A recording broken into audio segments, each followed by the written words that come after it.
Olá amigos, sejam bem-vindos a mais um vídeo do meu canal. Eu sou o Lucas Knaip, vamos falar sobre o Masters 1000 de Toronto, segundo dia do torneio. Ainda é um dia de jogos não tão interessantes, né? Obviamente foi o dia da eliminação do João Fonseca, perdeu para o Skull Kate, né? E teve outros jogos ali que acabam assim, definindo alguns confrontos contra alguns dos figurões dos torneios, mas a verdade seja dita, né? Esse torneio de Toronto, o torneio de Cincinnati, o planejamento que a ATP faz aqui é criminoso, né? Porque o torneio começa no domingo, vai terminar numa quinta-feira.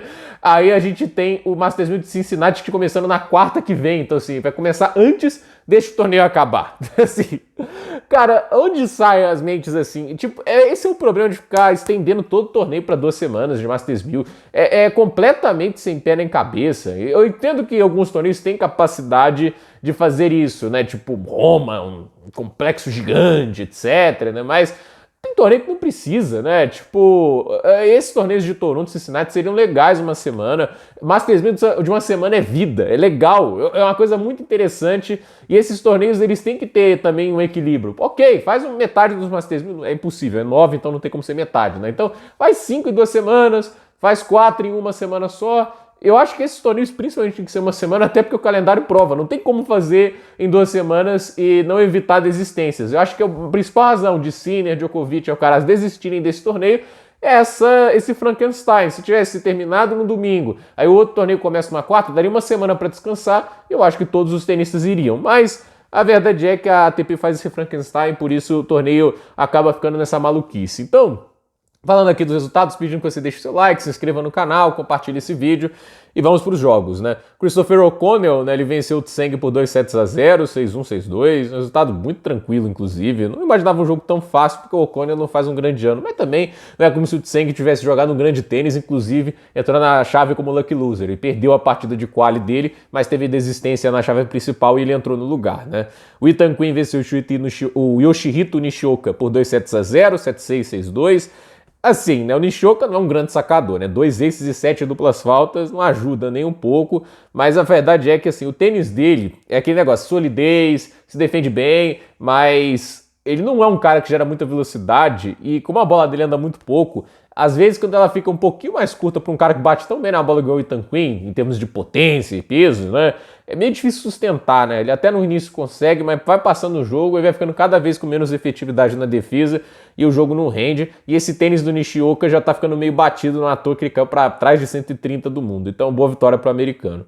Mackenzie McDonald fez um duplo 6-4 em cima de Davi Goffin. Olha, o Davi Goffin, eu sou um fã do cara, o tênis dele é legal de se assistir, ele já foi top 10, né? Ele teve algumas campanhas em Grand Slam que foram bacanas demais. Esse ano ele ganhou do Alcaraz, né? Ele gosta de jogar contra o Alcaraz, né? Ele não ganhou dele apenas uma vez, ele já tinha ganhado anteriormente do espanhol, mas a verdade é que depois dessa vitória contra o Alcaraz, o Goffin, né, assim, sumiu, né? Ele aparece em alguns torneios, ano passado foi Xangai, esse ano apareceu lá em Miami para ganhar do Alcaraz, cometeu crime, mas olha, 10 duplas faltas e um duplo 6-4 é dose, né? Tipo, 6 aces, assim, é até impressionante que ele consiga alguns aces, porque não é um cara que gera muita potência, mas assim, né, o Goffin me parece que aquele tênis de muita qualidade que ele jogou não deve voltar, né? Tipo, não em frequência. Um jogo ou outro deve aparecer.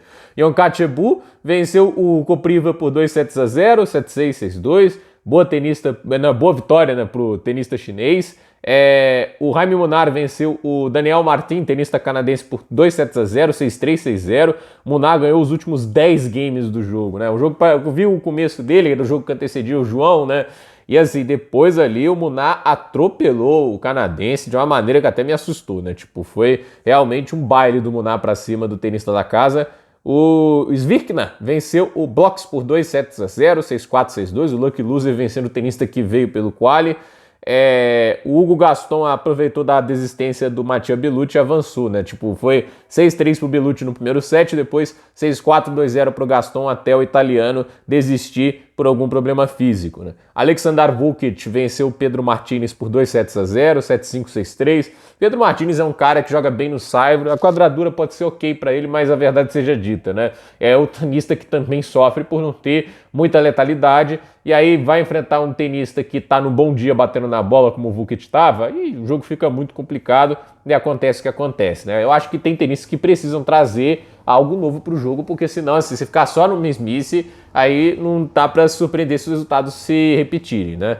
Daniel Altmaier caiu na primeira rodada para o Watanuki, tenista japonês que veio do quali, 3-6, 6-1, 6-4, boa vitória para o japonês contra o alemão, que teve até alguns bons momentos na temporada, mas definitivamente ali até agora nas quadras duras não brilhou tanto, né? Pelo menos esse começo aí em quadras duras nessa US Open Series não é legal. O Skulkate venceu o João Fonseca por 2-0, 7-6, 6-4, né? 89% dos pontos com o primeiro saque para o Skulkate, 32 de 36 e 64 com o segundo, mas é muito ruim quando o João Fonseca sequer se dá o trabalho de colocar uma devolução em quadra, tenta ganhar tudo na primeira bola e assim, né, o João Fonseca não produziu um breakpoint sequer contra o Skulkate, né? E eu preciso aqui dar um detalhe, né, que o Skulkate, ele é um tenista que a gente vai olhando aqui o retrospecto dele, né? Não é um cara que você tá olhando assim falando, nossa, esse cara aqui é o terror de todos, né? Mas a verdade seja dita, ele é um tenista que jogou Los Cabos, ele veio, se não me engano, do quali nesse torneio, então ele passou por um período ali, tipo, já se adaptando às quadras duras, e o João Fonseca veio direto, assim, de Wimbledon para Toronto. E eu critico aqui o calendário do João no aspecto de que ele tá jogando pouco, porque nos últimos 4 meses foram 14 jogos, né? Abril, maio, junho e julho, 14 jogos, dá uma média de 3,5 jogos por mês, ou seja, menos de um jogo por semana. E muita gente tacando pedra porque eu cobrei eu queria, né? Cobrar é uma palavra forte, mas eu queria a participação dele em 3 torneios a mais. 3 ATP 500, Washington, Munique e Hamburgo. E assim, o que ele teria a perder nisso? Né? Ah, porque fisicamente pode lesionar. Você pode lesionar em qualquer torneio. Inclusive, jogar pouco não quer dizer que você se previne de lesão, até porque quando você for exigido a ter uma batalha física muito grande, que você não está acostumado, aí você pode lesionar também. Então você tem que ter equilíbrio, gente. Você não pode jogar demais, mas jogar de menos também não ajuda. Você tem pouco ritmo, você fica frio e fica pouco preparado também para desafios mais longos, né? Tipo, esse tipo de abordagem, a meu ver, não tá legal, assim, eu não consigo olhar para esses 4 meses e falar, tá fazendo parte do plano, são desempenhos, não, isso aí, ok que altos e baixos fazem parte, mas assim, não são altos muito pronunciados nesses últimos 4 meses. Para mim dá mais pro João e ele precisa de mais ritmo, e agora é quadradura, né, era a parte do calendário que ele devia forçar um pouquinho mais, né, agora é a superfície que ele melhor joga, e ele tá, assim, completamente frio. Vai chegar agora para Cincinnati, que a chave vai ser mais pesada. Olha, eu não sei como ele vai jogar, mas, sinceramente, esse tipo de abordagem sim merece questionamentos. Eu não sou aquele cara, não vou questionar nada, tudo isso, é só elogio, é só bater palma. Até porque eu não acho que esse é o tipo de comportamento que leva atletas ou qualquer pessoa pra frente. O Tsitsipas é um cara que parece só que é isso, né? Elogio, bater palma. Quando não teve cobrança, já demitiu o técnico que, por exemplo, ajudou o Cilic a ganhar o primeiro Grand Slam, ajudou o Djokovic também a ter aqueles anos fantásticos de 2021-23. Então, assim, eu acho que o tenista ele merece sim questionamentos quando se vê algo que não parece estar sendo abordado da maneira correta. Então, vamos aqui dando sequência. O Mannarino ganhando o Marcos Giron, né? O resultado ruim para o Marcos Giron, Mannarino na altura da carreira, né? Longe do auge. Quantos anos já tem? Já deve estar com 37 anos, né? 37 anos o Mannarino. E o Giron em quadradura perdendo para o francês 6-4, 6-4. É bem enjoado também o Mannarino. Ele é um cara que a forma dele jogar é bem enjoadinha, é bem única, né? O Francisco Comensanha venceu o Dzumhur 6-3, 7-5, né? Comensanha, que é um cara que gosta de jogar no saibro, né? Mas eu acho que é um cara que está tentando também melhorar os desempenhos dele em outras quadras e é um cara que não está fugindo muito desses torneios de quadradura só para focar em saibro, então à toa ele veio para Toronto e assim, ok, jogou lá o Mag, né? Jogou esses torneios no saibro, mas eu gostei de ver que ele foi para Toronto, né? Então, uma boa participação dele, já consegue ir para a segunda rodada, né? O Boyer venceu o Kovacevic por 2-0, 7-5, 7-6, né? O Kovacevic, ele é muito instável, né? Tem alguns torneios que ele joga um belo tênis, acho que ele ganhou do Rublev aí em Los Cabos, mas aqui não teve uma atuação legal, não. O Roberto Carvalho Baena venceu o Camilo Carabelli, que acabou abandonando, né? Tava 6-4, 4-1, e aí o argentino acabou abandonando por lesão. O Borna Coric perdeu na primeira rodada para o Matheus Gigante, né? 4-6, 6-2, 7-6. O Chorich não tá na semana iluminada dele. Esse cara aqui é igual golfinho, né? No ano todo ele pula, faz uma graça e depois some, né? Porque o Chorich é um cara que, por exemplo, há 3 anos atrás ganhou o Masters 1000 de Cincinnati. Do nada, ele foi lá e ganhou um Masters 1000. Só isso, né? E some, né? Não é um cara confiável, o Borna Chorich. Impressionante. Ele não é tão velho, né? Se eu for colocar aqui, o Borna Chorich, ele tem 28 anos de idade, né? Tipo, misericórdia isso, né? Essa instabilidade dele é um negócio que até me frustra um pouco. O Pablo Carreño Busta venceu o Draxel por 2-7-1, 2-6, 6-4, 6-4. Boa vitória para o tenista espanhol, que se não me engano já foi campeão deste torneio, né? O Fabien Marojan venceu o Hugo Dellien por 2-7-0, 6-2, 6-2.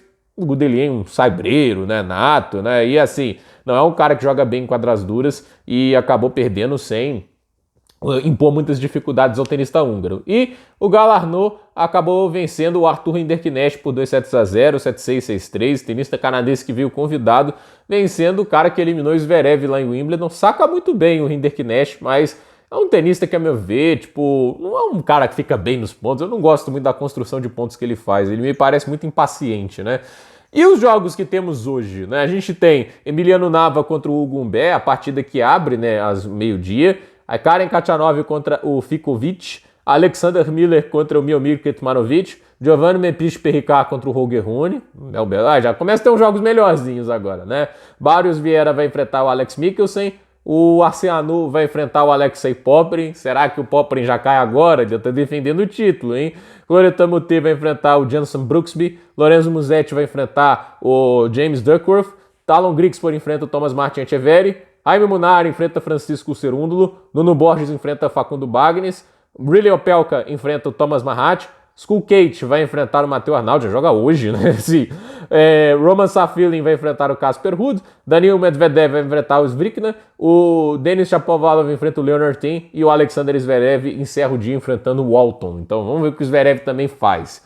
Gente, por esse vídeo é isso, dúvida nos comentários, deixe seu like, se inscreva no canal, compartilhe este vídeo e vamos ver aí o que a gente tem pela frente nesse torneio Masters 1000 de Toronto.